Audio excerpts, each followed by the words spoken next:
Պայմանը Պենտեկոստեի օրը 120 հոգին միաբան հավաքված էին Վերնատանը։ Նրանք կատարյալ միաբանության մեջ էին այդ ժամանակի պատգամի հետ։ Այսօր էլ, եթե ուզում ենք մեկ լինել Աստծո հետ, պետք է միաբան լինենք այս ժամանակի համար խոստացված խոսքի հետ։ Հիսուսն ասում է իր աղոթքում, որպեսզի բոլորը մեկ լինեն, ինչպես դու, Հայր, իմ մեջ եւ ես քո մեջ։ Հովհաննես 17:21։ Որդին հոր անձնական հայտնությունն էր, նույն էությունը, նույն հոգին, նույն կյանքը, որդին ծնվեց հոգու միջոցով, ճիշտ այնպես, ինչպես ասել էր հրեշտակը Մարիամին, Սուրբ Հոգին կգա քո վրա եւ բարձրալի զորությունը քեզ հովանի կլինի։ Ղուկաս 1:35։ Այս փաստը հաստատվում է Մատթեոս 1:20 համարում։ Սուրբ Հոգին իջավ Մարիամի վրա, երբ նա ընդունեց խոստումի խոսքը եւ հավատաց դրան։ Այսպես խոսքը մարմին դարձավ եւ բնակվեց մեր մեջ։ Հոր եւ որդու միությունը հիմնված չէ փոխադարձ համաձայնության վրա, այլ պայմանավորված է էությամբ մեկ լինելով։ Դա վերաբերում է նաեւ Աստծո որդիներին եւ դուստրերին։ Նրանք ծնվել են նույն խոսքից, նույն հոգու միջոցով եւ այդպիսով հաղորդ են լինում աստվածային բնությանը։ Երկրորդ Պետրոս 1:4։ Միայն նրանք, ովքեր իրենց մեջ ունեն Հիսուս Քրիստոսի բնությունն ու կյանքը, կարող են հոգով մեկ լինել նրա հետ։ Հակոբ առաքյալը գրում է. նա կամենալով մեզ ծնեց ճշմարտության խոսքով, որ մենք նրա արարածների երեխայրին լինենք։ Հակոբոս 1:18։ Ինչպես Հիսուսը Աստծո որդին էր, այնպես էլ մենք պետք է լինենք Աստծո որդիներն ու դուստրերը, իր նման ծնված։ Այս առումով Հռոմեացիս 8:29 համարում Քրիստոսը կոչվում է անդրանիկը շատ եղբայրների մեջ, ինչպես Աստված սահմանեց արարչագործության սկզբում։ Այսուհետ ամեն ինչ վերարտադրվում է իր տեսակի պես։ Հոգևոր ոլորտում սա նշանակում է, որ Աստծուց կարող է դուրս գալ միայն Աստված, եւ նմանապես Աստծո որդուց կարող են դուրս գալ միայն Աստծո որդիներ եւ դուստրեր։ Պետրոսը հաստատում է այդ ճշմարտությունը այս խոսքերով. Օրհնյալ է Աստված եւ մեր Տեր Հիսուս Քրիստոսի Հայրը, որ իր առատ ողորմությամբ Հիսուս Քրիստոսի մեռելներից հարություն առնելով մեզ վերստին ծնեց կենդանի հույսի համար։ Առաջին Պետրոս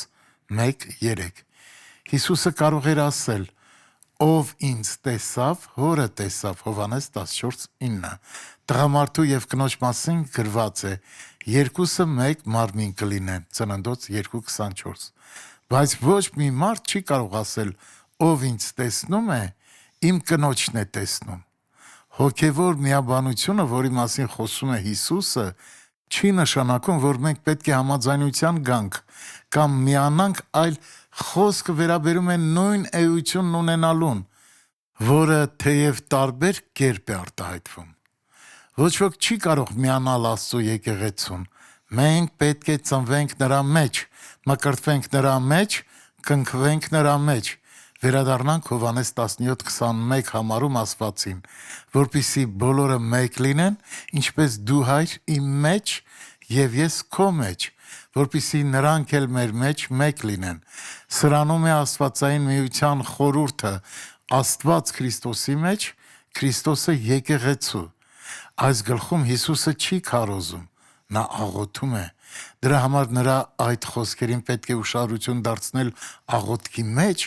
եւ իրականացնել կյանքում։ Կուզենայինք ընդգծել միաբանության մի քանի չափանիշներ, որոնք նկատի ուներ Հիսուսը Հովհաննես 17-րդ գլխի 2-րդ համար, որպեսզի հավիտենական կյանք տա այն բոլորին, որ տվեցիր նրան։ 6-րդ համար, քո անունը հայտնեցի այն մարդկանց, որոնք աշխարհից տվեցիր ինձ։ 8-րդ համար, այն խոսքը, որ ինձ տվեցիր, ես նրանց տվեցի եւ նրանք ընդունեցին, ճշմարտապես իմացան, որ քեզանից դուրս եկա։ 9-րդ համար, նրանց համար եմ աղաչում եւ ես փառավորված եմ նրանց մեջ։ 17-րդ համար, սրբացրու նրանց քո ճշմարտությամբ։ Քո խոսքը ճշմարտություն է։ 22-րդ համար. Եվ այն փառքը, որ ինձ տվեցիր, ես նրանց տվեցի, որպեսզի մեկ լինեն, ինչպես որ մենք ենք մեկ։ Ես նրանց մեջ եւ դու իմ մեջ, որպեսզի կատարյալ լինեն միության մեջ։ Միայն այն ժամանակ, երբ փորձառությամբ կապրենք այս գլխում բոլոր գրվածները, կստեղծվեն նախապայմաններ, որ մենք հաղորդ լինենք Աստվածային բնությանը։ Դա նշանակում է, որ մենք պետք է ստացած լինենք հավիտենական կյանք։ Նրա անունը պետք է մեզ հայտնված լինի։ Պետք է ընդունած լինենք իր խոսքը եւ սրբանանք իր հայտնված ճշմարտությամբ։ Քրիստոսը պետք է բնակվի մեր մեջ, ինչպես Հայրն էլ բնակվում է նրա մեջ։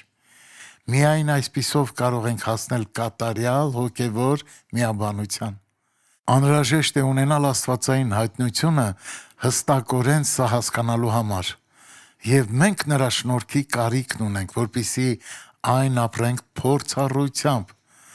Այն միաբանությունը, որի համար Տերն աղոթեց, Աստված իրականացրեց իր սեփական ձևով, եւ Աստծո բոլոր ճշմարիտ որդիներն ու դուստրերը կապրեն այդ։ Վերջում նրանք կատարելապես կմիաբանվեն նրա խոսքի հետ եւ այդպիսով նրա հետ, ով գլուխն է, եւ լինելով իր մարմնի անդամներ, միաբան կլինեն նաեւ իրար հետ։ Առաջին Կորինթացիս 12:13 համարը մեզ ասում է, թե ինչպես է դա կատարվում, որովհետեւ մենք ամենքս էլ մեկ հոգով մկրտվեցինք, մեկ մարմին լինելու համար։ Պողոս առաքյալը հորդորում է եփեսացիներին այս խոսքերով. ջանալով հոգու միաբանությունը խաղաղության կապով պահել, մեկ մարմին եւ մեկ հոգի, ինչպես որ կանչված եք ձեր կոչման մեկ հույսի մեջ, մեկ Տեր կա, մեկ հավատք, մեկ մկրտություն, մեկ Աստված ու ամենքի Հայր, որ ամենքի վրա եւ ամենքի հետ ու ձեր ամենքի մեջ է։ Եփեսացիս 4:3-6 համարներ։ Նույն գլխի 11-12 համարներում ասվում է 5 ծառայությունների մասին, որոնք տրվել են Քրիստոսի մարմնի շինության համար։ 13 համարում Պողոսն ասում է. «Մինչև որ ամենքս հասնենք հավատքի միությանը եւ Աստծո որդուն ճանաչելուն ու Քրիստոսի կատարյալ հասակի չափով մարդ լինենք»։